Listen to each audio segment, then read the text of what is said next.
Tirada bay. Wa lagi. Pero natay tirada ron. I-breakdown na to si Stephen Curry. Katong player ba nga nag-usab sa basketball. Di lang siya shooter, game changer pag yun. Uhahay. Pero kung mandungog nimo ang pangalan ni Stephen Curry, unsa may mo naunaan day nimo?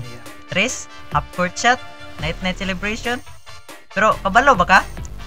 Nga hapit na siya wa kasulod sa NBA? Bata pa lang si Curry mga bay. Wa nay nagtuo nga mga experts nga mahimo siyang NBA superstar. Di siya taas, di pa yun siya kusgan, perti pa yun niyang mubuha. Pero ang iyang tatay nga si Del Curry, sharpshooter din siya sa NBA, ug muna iyang mentor sa pag-shot. Nakadawat si Stephen Curry og duha ka offer sa college, pero wa siya gi-recruit sa mga dagkong team. Sa Davidson College, siya nakuha. Nakit-an din sa kalibutan ng iyang magic. Wow, magic! Sa NCAA tournament, gipangsunog niya ang dagkong team. Itsa nag-trace bisag asa, murag di normal oy. Ug muna sa hinungdan, napansin siya sa mga NBA scouts.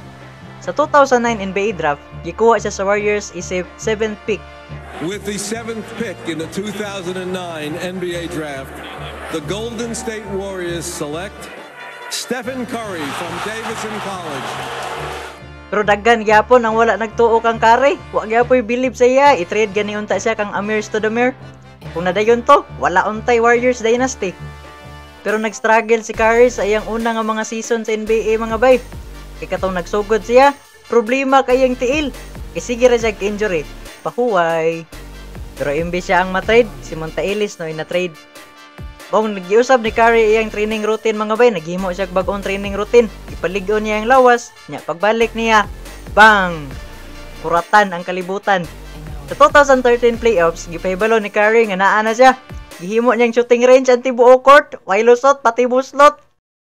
Nya pag-abot og 2016, he is your 2016 Kia Most Valuable Player, Steph Curry.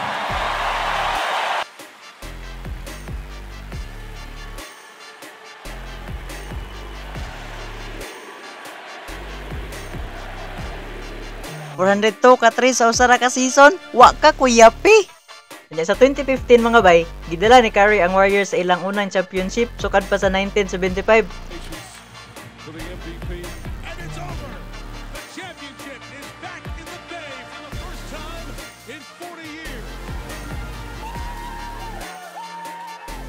Og dili na siya ang small shooter nga ilang gidudahan sa una.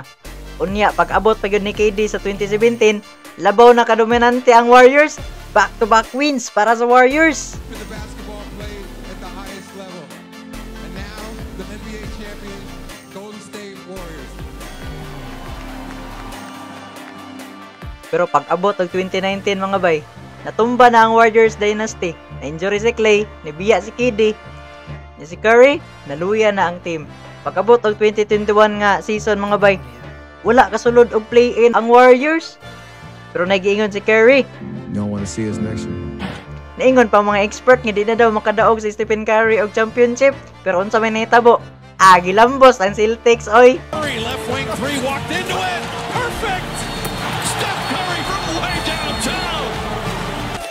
It might be his fourth, but it means so much. And that'll do it. It's over. The Golden State Warriors return to a familiar place. They're on top of the NBA world. Fourth-time NBA champion, Finals MVP. Og first time sa history sa NBA nga nay makahimog 4,000 3-point made. Curry thought about three. He'll put up a three. There it is! Number 4,000! Wa na jay makalalis mga bay. Si Curry na gyud ang GOAT sa shooting. Nya gawas pa na mga bay, kumpleto na ang corona ni Curry mga bay. Kaysa dugay nga panahon, wa gyud ka-apil si Curry sa Olympics tungod sa iyang injuries. Nya focus pud sa NBA. Pero sa 2024 Paris Olympics, wa nay lusot, naka-apil na gyud siya. Sa finals, walay makabugong sa Team USA. Ug karon kumpleto na ang listahan ni Curry. Fourth-time NBA champion, unanimous MVP, Finals MVP, ug Olympic gold medalist. Di na gyud na ma-question. Pero nay pangutana mga bay, masulid na ba ang legacy ni Curry? GOAT na ba gyud siya sa shooting? Butang sa comments kay ato nang istoryahan. Like, share ug subscribe sa diha para di ma brother ba. Bye-bye.